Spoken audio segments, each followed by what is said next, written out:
Xuda operates a high-performance, low-latency global network that is engineered from the ground up for absolute speed and consistent reliability. This map illustrates the raw physical scale of that infrastructure. We are looking at 15 distinct data centers spread across 8 countries, heavily clustered throughout the Americas, Europe, and APAC. When deploying a new project, the standard reflex is to pick the location geographically closest to your target users. However, because they were built out earlier, their physical capacity for new hardware is exhausted. If you check the live operational status today, you will see both of these data centers listed as absolutely full. Then there are intermediate zones, like New York 2 and San Francisco 2. Their operational status may read okay right now, but they remain heavily constrained for housing brand new workloads. If you deploy a new application in one of these older environments because it happens to be physically close to your users, you will hit a scaling wall the moment you need to rapidly provision new instances. The rack space simply is not there. Once your application outgrows that constrained space, you will have to execute a forced migration to a newer data center, eating up valuable engineering hours and risking unexpected downtime. Choosing a data center requires mapping your specific workload type to a facility that actually has the hardware capacity to support it, rather than simply defaulting to basic geography. To navigate this, let's look at the first major workload category: standard virtual machines and scalable front-end applications.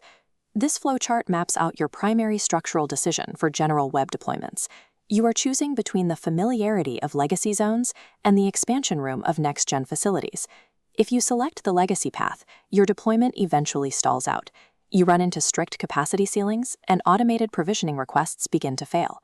The recommended path points to next-gen facilities like New York 3, San Francisco 3, and Amsterdam 3. Routing your infrastructure here guarantees allocation space and provides a runway for future scaling. Moving entrenched existing artifacts from older zones into these newer facilities does require a short-term commitment of DevOps labor. But absorbing that short-term migration friction today is a mandatory investment. It is the only way to secure long-term scalability for your application. That scaling logic changes slightly when we evaluate heavily integrated managed deployments, like automated databases and object storage. Xuda deploys managed services using an ongoing region-by-region rollout strategy, expanding coverage progressively as new hardware is integrated. Object storage, for example, handles highly scalable data and artifact management, and it is currently available in most, but not all, global regions. The critical risk here is assumption. If you assume 100% automated feature parity across all 10 global regions simultaneously, you will end up designing an architecture that the local data center cannot support. Before expanding complex managed architectures across borders, cross-reference the live status dashboard daily to verify exact regional feature availability.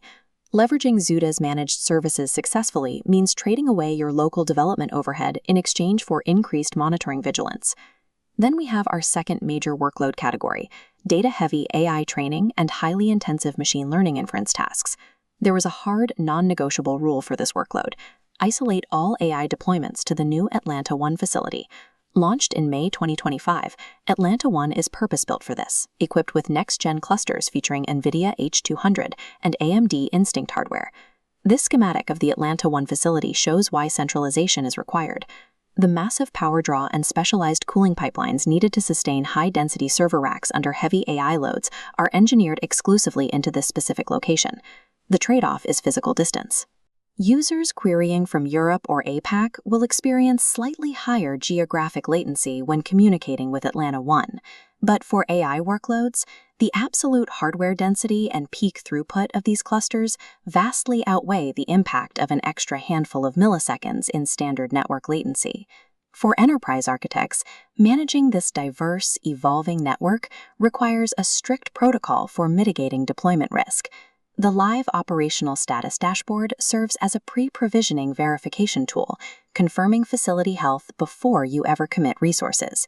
You also use the maintenance windows advisories to align your major architectural changes with planned network downtime, avoiding self-inflicted outages. This mock UI of the incident timeline shows how you capture transparent resolution notes and time-stamped data to conduct rapid postmortems and meet your enterprise compliance standards. Consulting Xuda's transparent operational data serves as the mandatory prerequisite for any responsible infrastructure expansion. To wrap this up, let's translate these constraints into direct action plans based on what you are building. This scorecard breaks it down. AI innovators, stop hunting standard zones and commit to Atlanta 1. Global front-end developers, avoid legacy constraints and deploy in New York 3, San Francisco 3, or Amsterdam 3. Enterprise architects, integrate live status checks into CI/CD rollout workflows. Extracting maximum value from the Xuda platform requires looking past the map and strategically matching your explicit technical needs to the network's specific asymmetrical strengths.